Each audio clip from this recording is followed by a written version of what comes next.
മാത്രമുള്ള ഒരു രാശിയാണ്. താപേരേവം തസ്യ ഭാവസ്യ ഹാനി.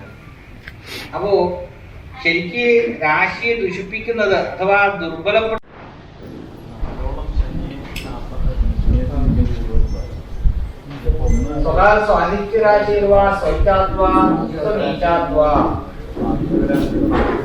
നാലോളം നവാംശകങ്ങള്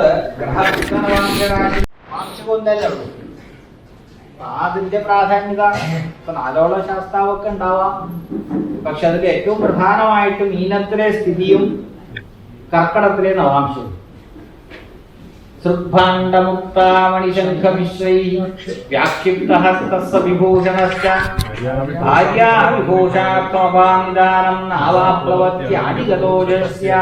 യാത്രാഗ്രഹക്കാണും കൂടിയാണത്.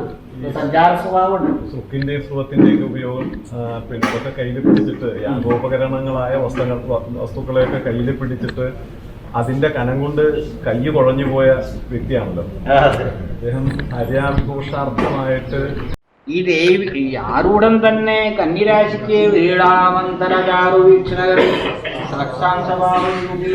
സത്യരത കലാസു നിമതശാസ്ത്രാത്മവിദ്ധാർമിക മേധാവി ശ്രുതപ്രിയ പരഗ്രഹേരു വിക്രേശ്വരം യുജ്യതേ. പിന്നെ ഇതിന്റെ ഉത്സവാദി കാലഘട്ടത്തില് കാരണം ആരൂഢത്തിന്റെ ബാധകാധിപതിയായിട്ടുള്ള വ്യാഴം കർമ്മസ്ഥാനത്ത് നിൽക്കുക. കർമാധിപതി നിൽക്കുക അല്ലെ. കർമ്മസ്ഥാനത്ത് അഷ്ടമാധിപതിയായിട്ടുള്ള ഒരു ചൊവ്വയുടെ നവാംശവും ഇല്ല. അപ്പോ ആദ്യത്തിന്റെ കിഴക്ക് ഭാഗത്ത് ഒരു സ്ഥലത്ത് നിന്ന് എഴുന്നള്ളിക്കാനുള്ള സമ്പ്രദായം ഉണ്ടാക്കി. ഇതെല്ലാം ശാസ്ത്രാനുസരിച്ച് അല്ലാത്ത ഭാഗം അതല്ലാത്ത ഒരു സങ്കേതത്തിൽ ഈ കിഴക്ക് ഭാഗത്ത് അഥവാ തെക്ക് കിഴക്ക് മിഥുനന്റെ അവിടെ വീടോ കാര്യങ്ങളോ ഒന്നുമില്ല. നിർജ്ജനെ ശൈലവേശ്മാവോ യുഗ്മോദേ നിർജ്ജനെ. പക്ഷെ ഒരു വീടോ സ്ഥലമൊന്നുമില്ല. പ്രത്യേകമായിട്ടുള്ള സങ്കേതമാണ്. അതെവിടെയാ? ദേശത്തിന്റെ എഴുന്നള്ളിപ്പ് തുടർന്നാകുന്ന അതെയാ. അവിടെ ശാസ്താവിനാണ് പൂജ. അവിടെ ശാസ്താവിനാണ് പൂജ. ഒരു ശരിയാ. അവിടെ ശാസ്താവിനെ സങ്കല്പിച്ചിട്ടാണ് പൂജ. അതാ മൂല ശാസ്താവാണ്. ആദ്യം പറഞ്ഞില്ല നിശ്ചിപോയി എന്നുള്ള ശാസ്താവാണ്. ശുക്രേന്ദു ജീവശശി ഇത് കേന്ദ്രസമത്തെ മാർഗോപകർത്തവ്യ തോയനിധാനമത്ര കേന്ദ്രേ ശശി നിർത്തിച്ച് വാരിമാർഗം നേയോ വിലഗ്നഭവനേ പ്രവൃത്തിസ്ഥിതോവാ.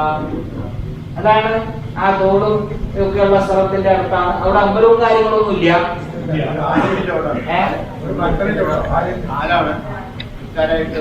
ശരിക്കും പറഞ്ഞ അവിടെ ആയിരുന്നു ഈ ശാസ്ത്രം.